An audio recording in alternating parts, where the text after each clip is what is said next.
Oke, assalamualaikum warahmatullahi wabarakatuh. Selamat siang. Gimana kabarnya? Oke, baik ya. Sebelum mengawali pembelajaran kita pada siang hari ini, alangkah lebih baiknya dipimpin berdoa terlebih dahulu oleh ketua kelas. Siapa ketua kelasnya? Ya, silakan dipimpin berdoa.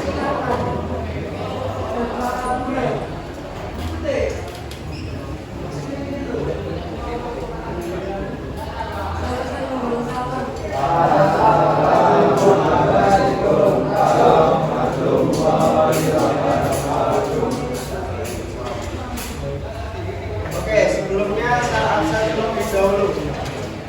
Abid Pratama Putra Marji. Jujur ya. Ahmad Vicky Rihas. Oke, saya lanjutkan. Pada pertemuan kemarin sudah diajarkan kaitannya tentang apa? Oke, jangka sorong. Sampai mana kemarin?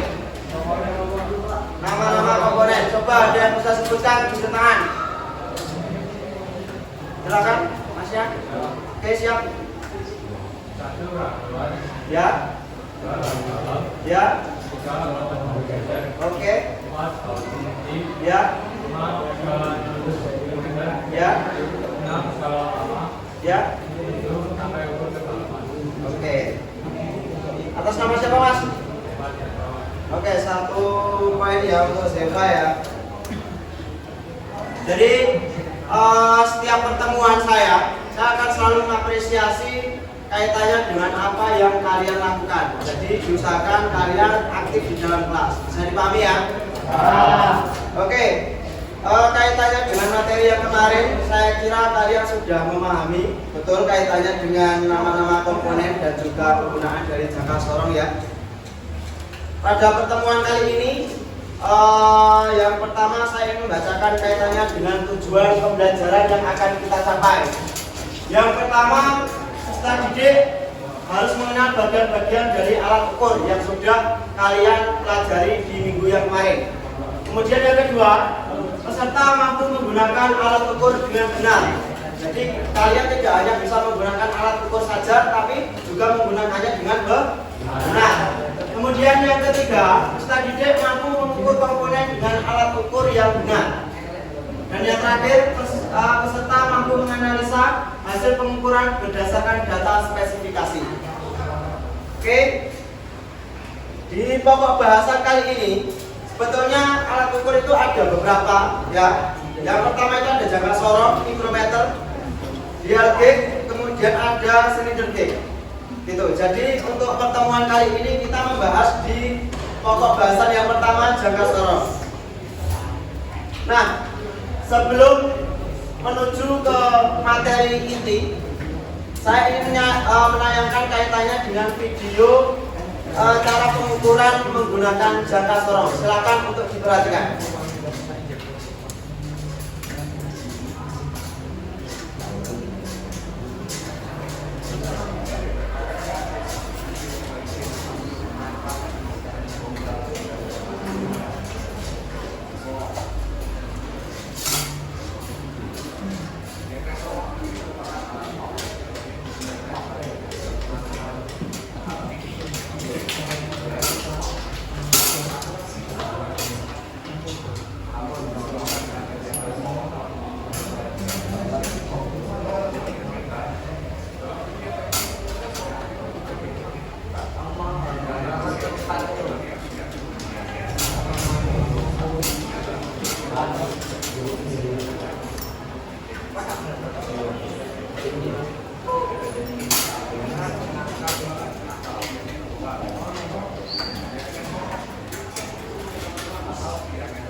Oke, itu tadi video singkat kaitannya dengan cara penggunaan dari jangka sorong. Bisa dipahami ya? Oke, ketika kalian sudah mengamati dari apa yang kalian lihat dari video yang sudah saya tayangkan, saya memiliki dua pertanyaan. Ya, saya memiliki dua pertanyaan. Silakan untuk dijawab salah satu dari kalian. Mungkin yang bisa jawab. Nah. Yang pertama, bagaimana cara menggunakan alat ukur jangka sorong? Silakan tunjuk tangan. Ya, silakan Mas Eva. Dengan cara digeser tangan. Oke, bisa dengan cara digeser ya. Berarti untuk penggunaan dari jangka sorong sendiri, maksud dari Mas Rifa adalah dengan menggeser. Ini kita kendorkan terlebih dahulu ya untuk penguncinya. Kemudian menggeser dari skala nomis yang ada di sini nih ya, yang orang bawah ini ya. Oke, betul. Tepuk tangan untuk Mas Rifa. Oke, selanjutnya, pada komponen otomotif apa saja yang biasa dilakukan pengukuran menggunakan jangka sorong? Oke, silakan. Piston, silinder sama kapasitor. Oke, betul sekali. Jadi tadi di video sebetulnya sudah ditunjukkan ya. Tadi apa yang diukur? Piston yang pertama. Kemudian yang kedua apa tadi? Kapas rem, betul sekali. Jadi ada banyak komponen yang ada di otomotif yang bisa digunakan pengukuran menggunakan jangka sorong. Nah, jangka sorong ini sendiri itu tidak hanya mengukur panjang diameter luas saja, tapi bisa diameter bagian dalam, kemudian kedalaman, gitu. Oke, saya lanjutkan. Nah, ini pengertian yang sudah saya sampaikan di minggu yang kemarin ya. Kaitannya dengan fungsi itu bisa digunakan untuk mengukur dari berbagai macam benda, baik itu berbentuk kubus ataupun bola. Nah, ini adalah gambar ketika kita mengukur kedalaman lubang. Jadi, bagian mana yang digunakan untuk mengukur kedalaman? bagian yang bawah, yang lancip ini ya, yang digunakan untuk mengukur dari kedalaman. Kemudian mengukur ketinggian benda yang bertingkat. Nah, seperti yang ditunjukkan pada gambar tersebut. Selanjutnya, ini bagian-bagian dari jangka sorong yang sudah saya sampaikan di minggu yang kemarin. Ada bagian satu, itu adalah rahang bagian bawah ya, untuk mengukur dari diameter luar. Kemudian yang nomor 2 itu untuk mengukur apa? Bagian diameter dalam. Kemudian yang bagian ketiga itu adalah untuk mengukur kedalaman.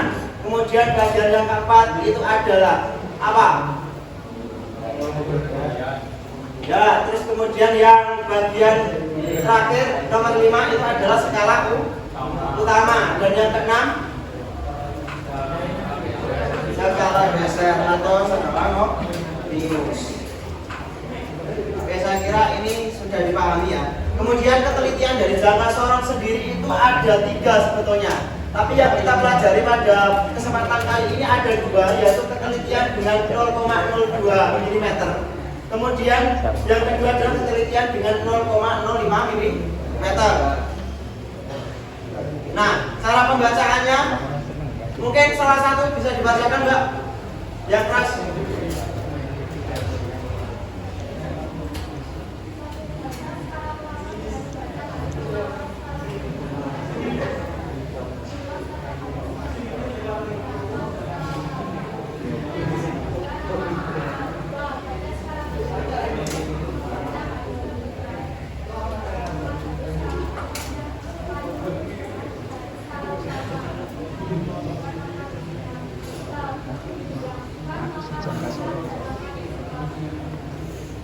Sudah?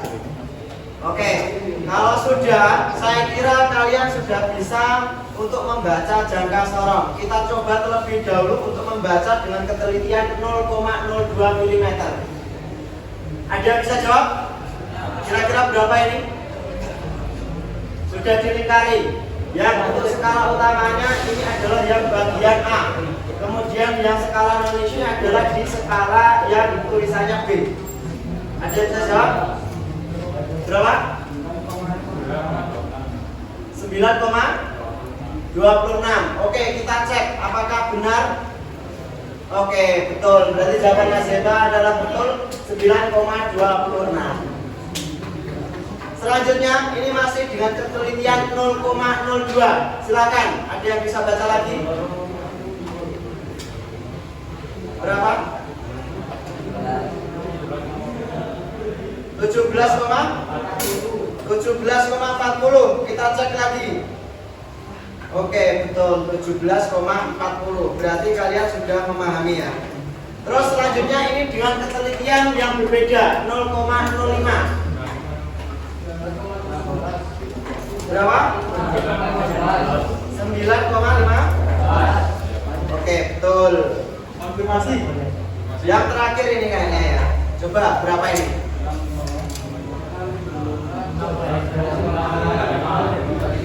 16,35. Betul. Oke, berarti kalian sudah bisa membaca dari alat ukur jangka sorong ini sendiri. Kemudian ini saya ajarkan untuk posisi pengukuran yang betul dan salah. Yang betul dan salah. Yang di kanan O itu adalah yang betul. Kemudian yang di tanda X itu adalah posisi yang salah. Gitu ya. Jadi kondisinya ketika mengukur harus agak lurus, jangan miring seperti yang ada di gambar itu.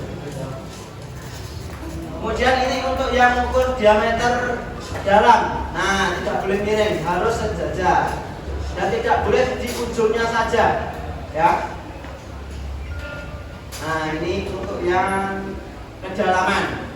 Nah, jangan miring.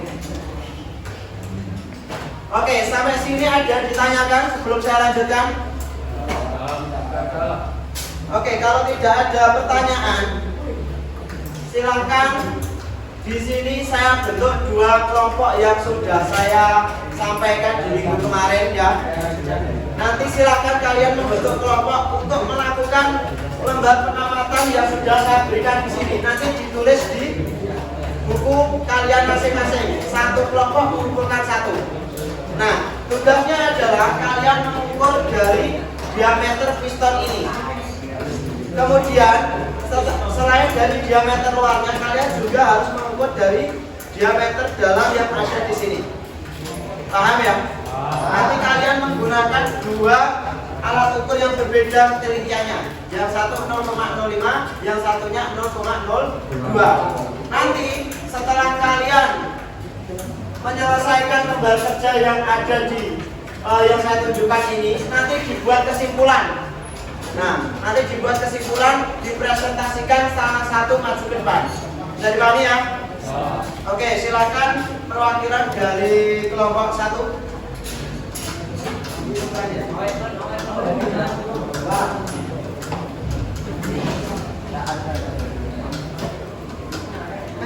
Kelompok 2.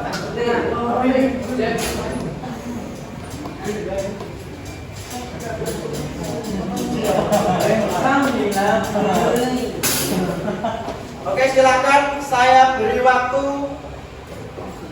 10 menit cukup? Oke, saya kasih 15 menit ya. Oke, silakan dilakukan pengukuran.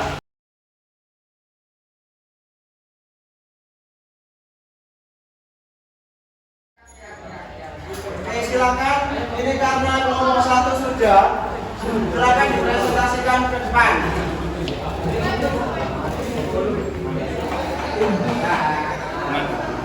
Silakan dipresentasikan ke depan.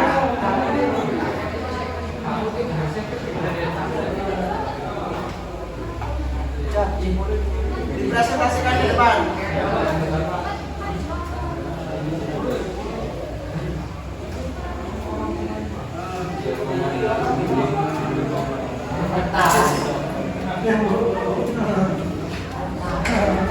Ya, baca saja.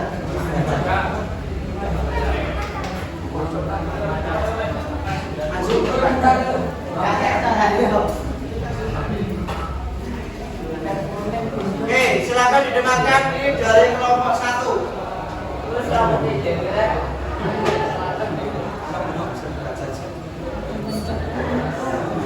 Ya, tadi nama komponen ya, hasil ukurnya 49,50. 49,50. Tadi dengan ketelitian berapa Mas? 0,05.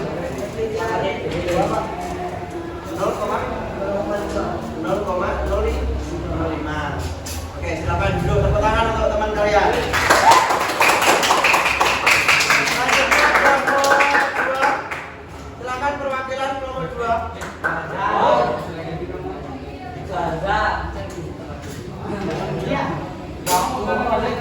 Nanti silakan hasil dari itu nanti dikumpulkan ya. Salah satu saja.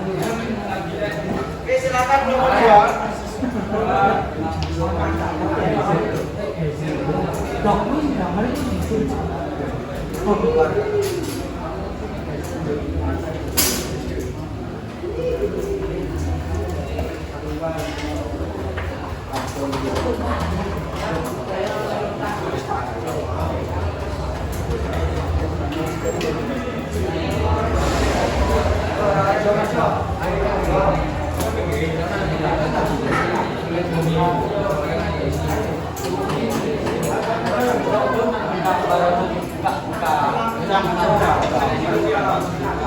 Sudah kelompok 2? Ya, silakan. Salah satu maju.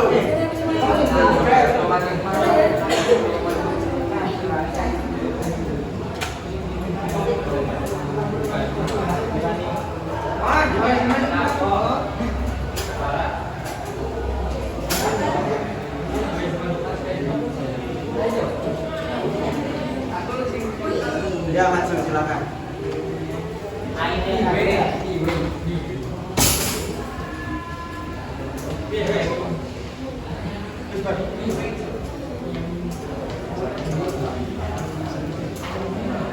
Ya, silakan dibacakan.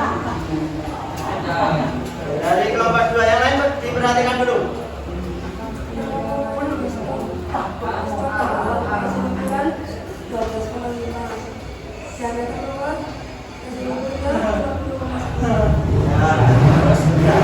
Jadi pakai penelitian dong.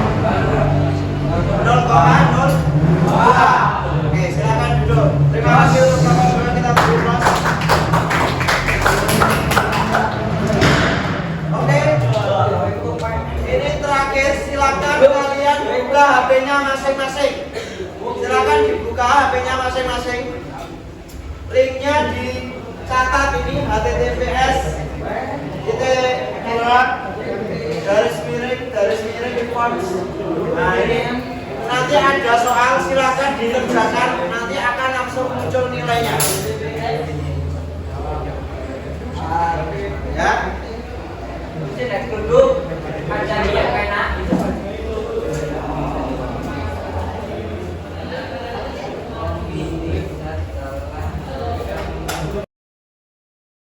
Oke, mungkin ini akan membutuhkan waktu yang cukup lama. Jadi silakan nanti bisa dikerjakan ketika di rumah saja juga nggak apa-apa.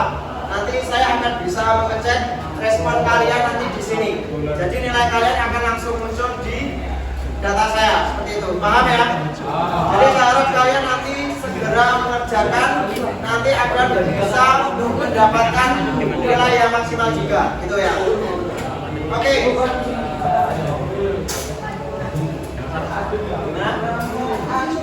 Ya cuma dikit.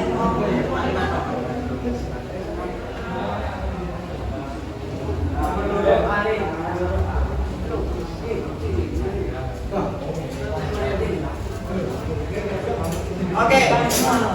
Mungkin sampai sini ada yang mau ditanyakan dulu? Tidak ya? Oke, nanti minggu depan kita akan lanjut di materi kaitannya dengan mikrometer ya. Kita akan belajar kaitannya dengan mikrometer. Nanti kita pelajari secara bersama untuk cara pengukurannya seperti apa. Karena saya kira untuk hasil nanti saya lihat terlebih dahulu. Kalau hasil dari evaluasi kalian nanti nilainya jeblok, maka saya akan ulangi lagi jangan sorong. Tapi kalau semisal nilainya sudah pada bagus, nanti kita bisa pindah di materi mikrometer. Oke, kalau tidak ada pertanyaan, mungkin dari saya cukup sekian. Saya akhiri terlebih dahulu. Kurang lebihnya mohon maaf. Wassalamualaikum warahmatullahi wabarakatuh.